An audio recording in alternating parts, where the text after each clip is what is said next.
Okay, so tonight we're going to talk about Kote-gaeshi, and one thing that I want to show first is how you see this often practiced in Aikido dojo. He does like this. Looks like that shot. Shut it. So that's what you see, right? And one of the things that happens, he punches, and you'll see a guy go like this, don't be about to fall. But I come here, and there's a little pressure on the wrist, and he just jumps over. Problem with that is, 2 times I've had this experience, or I'm sorry, not 2 times, 2 different types of experience.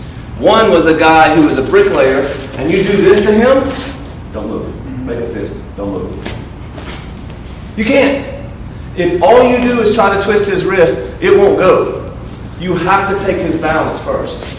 That was one situation that will stop you. The other one is my nephew and another guy I trained that was a young teenager, and you could go with a Kote-gaeshi all the way down like this, and they would just stand there looking at you like, that feels like a good stretch. Understand? So this is what would happen in some situations with that Kote-gaeshi. The idea, the reason why he's flipping, is the idea is that I get him to this point, and I'm twisting his wrist so hard that the only thing he can do is flip over to save his wrist from breaking. Okay, so that's what you see. But real Kote-gaeshi should be stepping down. If I gain control of him here, right, and I start to take him to the ground, and he tries to jump over,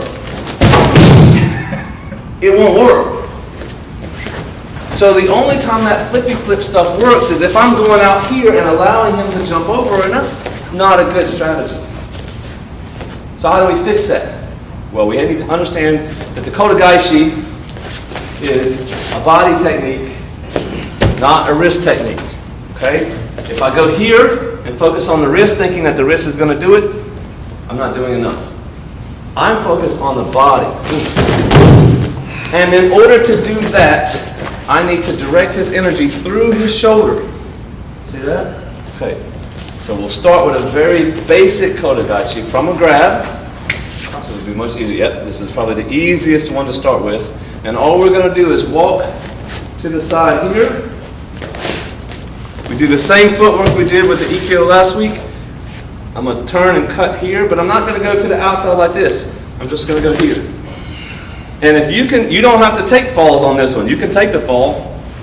Sean has taken a few falls, but as long as I can get him to drop that shoulder, now I have control of him. Now try to stand up. No. Right? So we can test this without going all the way to the ground, because I know if you have to take 20 falls in the class, it gets a little tough, and you want to get as much practice as you can, but the more you fall, the harder it is. So we don't have to do that to our bodies in order to truly understand the most important thing. So what I would rather you do, definitely we don't need to take the big techniques because that shows your technique is not exactly right, but just get to this point, get the shoulder going down, and maybe get his knees to buckle a little bit, and he doesn't have to take the whole fall, or she, or they, whoever you're working with. So from here, we'll just go good form, 1, 2, now I have his balance, and now I'm just going to go 3 with the Kote-gaeshi. Couple of points. Grab as hard as you can. So if I'm here, that's going to be hard. Where's the weak point? This joint of the thumb, right? So if I want to break his grip, I can go with this part of the thumb. I can also move in like this. So from the other side, just some things. We won't practice these now. We'll just do the basic one. But just to show you some things you can do here is I can move in like this. Trap him here, right? If he's grabbing me and throwing a punch with the other hand, right, I have to get out of the way, and I can come here, although that's a little bit tough. I may not do that technique in that particular situation. Same technique. One is the opening movement. If I come this way, and I just try to pull, grab as hard as you can, and I just try to pull him, then that's going to be very difficult. And also, if I don't turn my wrist, and I'm fighting against the big part of my hand here, that's a little bit tougher. So 2 things I want to think of. First of all, I'm going to turn this hand slightly so that the small edge of my wrist is coming out of the weak part of his grip, right? So that's one thing. I don't want to come like this. and try to pull, even though you can make it work this way, but it works better if you just turn slightly. The other thing is resist the tendency to come here and pull across. It's more like you're moving in and you're setting here and then you're pushing here. Oops, that was the wrong technique. Same concept though, right? The same thing though, right? You're coming here and you're pushing. So it's not a time when I'm here and I'm pulling like this and struggling. I'm actually getting my left leg in there, and now from here I'm pushing here to get to this point. Understand? Right. So the other thing I wanted to show you is now we can add a little bit. Of course, we did talk about a temi. So we have a temi here, and then I can drop right in here to the Kote-gaeshi. So watch what happens with my hand. I'm going to move in like this, and then use that to manipulate the arm a little bit more. So here, starting out, this hand comes in. Obviously, I'm going to have my hand up. I'm just not going to walk into Kote-gaeshi like this. So I'm going to do something to that hand, keep it in front of me. Now it attaches to the forearm, and now I can use that to create some leverage here. Pulling around, and now I have the Kote-gaeshi. So here, I'm actually bringing the hand in. See that?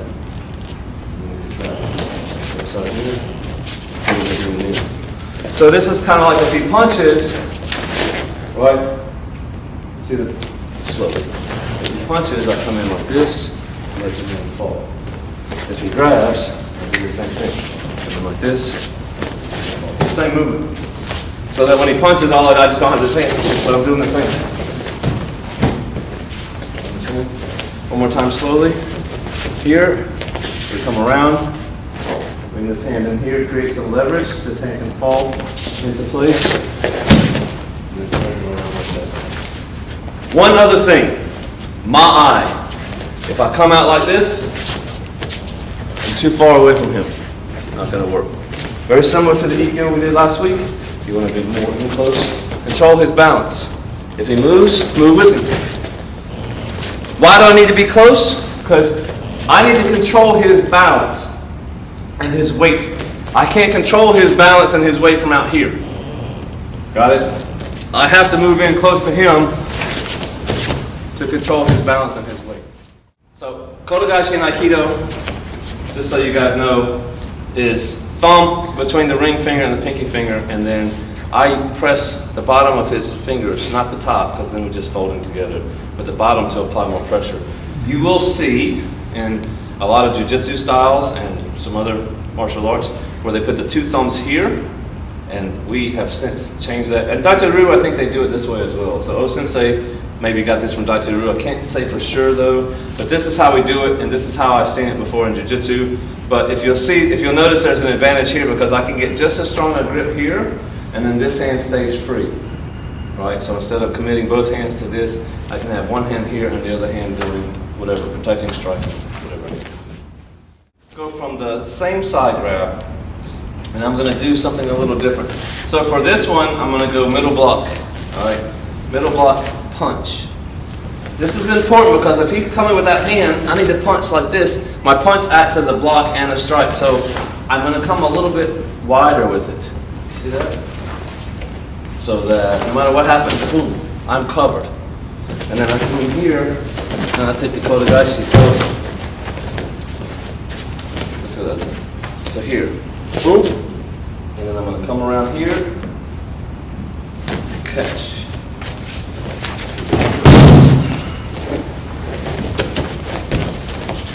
Boom. So striking, 2, 3, 4. 1, 2, 3.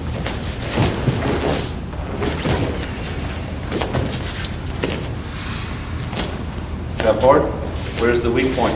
On the thumb, right? So we're going to go toward the thumb as we're striking. And then the hand comes around here. The transition is very quick. Okay, so watch the transition. Boom, boom, boom. Like that. Here. And slowly. 1. Come in here. Watch this hand. See that? Okay, we'll do the other side. So 1, 2. To that, right to it. As efficient as possible, as efficient as possible. There's not much time for him to be free. You have a question? 1, 2, 3. Okay, try. The break, make sure you're moving as you step in, because I don't want to come here and then have to break the grip.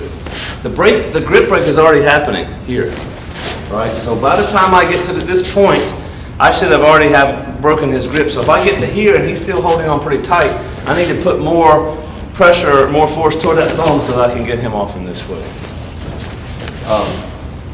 Okay, let's do 2 hands. He grabs 2 hands, and everybody likes to say this is a very unrealistic attack. I literally saw a video yesterday of a guy grabbing a dude just like this. He grabbed both his wrists and then he set him up for an arm bar. Okay, so if someone grabs you, like I actually grabbed someone like this. And when I broke up a fight, I grabbed, the girl was fighting and I grabbed her like this, took her to the office with both her wrists. So I know for a fact it happens. But either way, whether it happens or not, we're still going to practice this technique because it helps us understand how to get into a Kote-gaeshi from different positions. All we're going to do is move up to here. This is technically reverse Kote-gaeshi. But what we're not going to do is come here and just go straight down, because that doesn't do anything. The principles are the same. Here, I need to make sure that I'm cutting into his shoulder. Sorry. No, it's good. So here, so it's not just twisting the wrist like that. It's actually cutting into the shoulder in that direction. So, 1, 2. You can do one hand if you just got one hand. Okay, other hand here. Go to either side. If he's got one hand, I really have to watch that hand. So I'm probably going to come here and drop him, but I could go and drop him back here if I wanted to. We're not going to worry about that so much. We're just going to try to step out a little bit. Don't do it straight in front of him. Right? Try a little bit of stepping. You can go either way, one or here. And the most important thing is getting the basic movement, but also getting the direction of force, because it's very easy to go this way with your force, but you need to go this way. Okay, questions? So you may do it 2 hands or 1 hand, other hand. Either way is fine, because it's the same technique. Whether if he has 2 hands, then one hand is going to either let go or get caught up, right? Actually, it's safer for you if he has 2 hands, because if he has 1 hand, what's the other hand doing? Punching you, right? Preferably 2 hands if you have the choice, but whatever it is, doesn't matter. The technique is the same. 1, 2. What's a temi? If he has both of your wrists like this, boom. I don't know if I would headbutt from here. That's a little bit far away. Because the headbutt problem is I have to hit his nose with my forehead in order for it to work. If he drops his head, if he sees me coming in for a headbutt, he drops his head and we're head to head, and he's going to win, because, you know, he's much harder than I'm from Kansas. That's right. So anyway, I would do, boom. See what happens when you do the kick? Boom, he bends over slightly, and that gives you a bit of an advantage. If I were to do the headbutt, he would go backward, and that would be a different technique. Okay, try it. We're going to do one more, and it's a punch, a roundhouse punch. And I'm going to assume that I have my hands up and he draws back, because it's going to be tough. Let's do the right side. So he comes in and I'm just going to go like this, and try to get it out of the way, and then catch the Kote-gaeshi here. So slowly, it'll come up here for the block. I can throw an atemi here if I want, and then catch on this side, and then come in with the Kote-gaeshi. What you don't want to do is this. Okay? You're not stopping the punch. Because if he's stronger than you, he's going to punch right through it. And anybody with a strong punch will. We don't stand there and try to block the force. Move out of the way of the force. A little bit of movement here. Now, if I can just get my hands up, okay, if I can just get my hands up, get his hands out of the way, then there are a lot of things that I can do, even if I miss the Kote-gaeshi. No, it's good. So the most important thing is having the hands up and getting him out of the way, and then if the hand is still there, then I can take the Kote-gaeshi like that. If the hand is not there, right, I'm inside him and I have the shikaku. So this entrance, no matter what you're doing after, is going to be a good one. And then if I can catch the Kote-gaeshi, then I have control. Slowly now. 1, 2, 3. Other side. 1, 2. And as you see, we did it a couple times, pretty good speed. I think you could pull this off with a full speed punch.